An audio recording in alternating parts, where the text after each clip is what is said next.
여러분은 스티븐 킹의 전설을 알고 계십니까? 스티븐 킹의 소설만큼은 항상 우리에게 멋진 경험을 선사하지만 그의 소설을 바탕으로 한 영화들의 거의 대부분은 졸작을 면치 못한다는 사실을요. 약 260종류 이상의 각본과 원작이 영상화되었지만 그런 전설을 정면으로 피한 영화로서는 게리, 샤이닝이나 미저리, 쇼생크 탈출, 그것 정도가 회자됩니다. 저는 다크타워 원작을 읽어본 적이 없는 사람이지만 이 영화만큼은 확실하게 말할 수 있습니다. 스티븐 킹의 전설을 피해가지 못했어요. 영화 요약 시작합니다. 주인공 소녀는 학교에서도 문제를 일으키며 새아버지와 어머니를 힘들게 하는데요. 힘들게 하는 이유 중 하나로는 꿈에서 보았던 수상한 환영들을 그림으로 그리면서 주변을 다소 무섭게 한다는 거죠. 그리고 뉴욕 한복판에서 일어나는 의문의 천재지변의 원인은 자신이 꿈에서 꾼 다크타워의 붕괴 때문이라고 주장합니다. 그런 이유로 부모는 소년을 입원시키기 위해 일종의 정신병원에 보낼 생각으로 사람을 부르게 되고, 그때 소년을 잡으러 온 정신병원의 직원들은 소년이 꿈에서 보았던 인간 탈을 쓴 괴물이었고, 그 소년은 괴물들을 피해 뉴욕 시내 어딘가에 숨겨진 포털을 타고 중간계로 넘어갑니다. 어떻게 찾았냐고요? 소년은 당연히 선택받은 아이로서 꿈에서 보았으니까요. 앞으로 이런 전개가 계속됩니다. 중간계에 도착한 소년은 중간계의 다크타워를 지키는 건슬링어와 마법사의 싸움을 이미 꿈속에서 보았으므로 건슬링어를 찾아 그에게 도움을 청합니다. 그리고 건슬링어는 소년과 함께 우주를 보호하고 세상을 지키는 다크타워를 무너뜨리려는 마법사의 계획을 파악하고, 선택받은 아이들을 납치해서 그들에게서 나오는 빛을 강제로 빔으로 만들어 공격함으로 다크타워를 무너뜨려 우주 밖의 괴물들을 불러들여 세상을 지배하려는 야욕을 가진 마법사를 개인적인 목적으로 복수하기 위해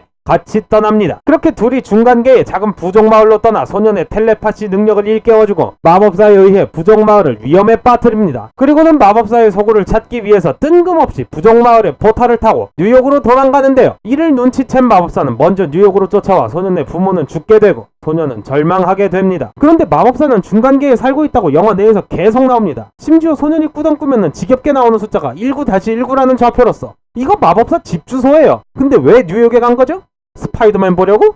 뉴욕에서 건슬링어는 현대의 총포상에게 가서 현대 2기를 맛보는 동안 소년이 마법사에게 납치되어 중간계의 다크타워를 공격하기 위한 마법사의 기구에 묶여 다크타워에게 빔을 쏘지만, 소년은 왠지 자신의 힘을 적정 수준으로 컨트롤하여 다크타워에게 갈 빔을 줄이고 포탈을 강제로 열어 건슬링어가 자신을 구하러 올 수 있게 만들어주고, 건슬링어는 마법사를 무찌르고 소년을 구하며 세상에 평화를 얻습니다. 그리고 이 둘은 뉴욕으로 돌아가 서로 평화를 지켜냈음을 인지하고 중간계로 같이 돌아갑니다. 이렇게 영화는 끝이 납니다.